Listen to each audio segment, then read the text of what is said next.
Hi, welcome to Latha's ideas and creativity అండి. అందరూ ఎలా ఉన్నారు? బాగున్నారా? ఏంది కర్రీ చూపిస్తుంది అనుకుంటున్నారా? ఈరోజు మా ఇంట్లో ప్రేయర్ అండి. అందువల్ల నేను ఈ కర్రీని అయితే ప్రిపేర్ చేస్తూ ఉన్నాను. 8 kgs చికెన్ కర్రీ అన్నమాట.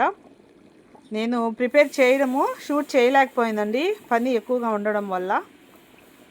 అందుకే ఇంకా లాస్ట్ స్టవ్ మీద నుంచి దించేస్తున్నాను. ఒకసారి షార్ట్ చేద్దాంలే, మా వాళ్ళకి చూపిద్దాము అనే ఉద్దేశంతో అయితే చేస్తున్నానండి.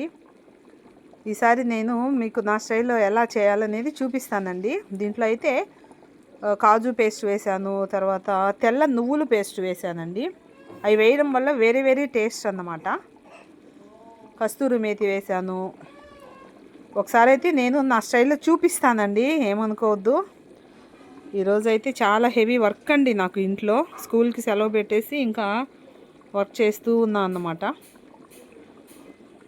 ఓకేనండి, ఈరోజు ఒక మంచి మాట కూడా చెప్పలేకపోయాను, పని ఎక్కువగా ఉండడం వల్ల. షూట్ అయితే చేయాలి. ఓకేనండి, మనందరము బాగుండాలి, అందరం హెల్తీగా ఉండాలి, సంతోషంగా ఉండాలండి.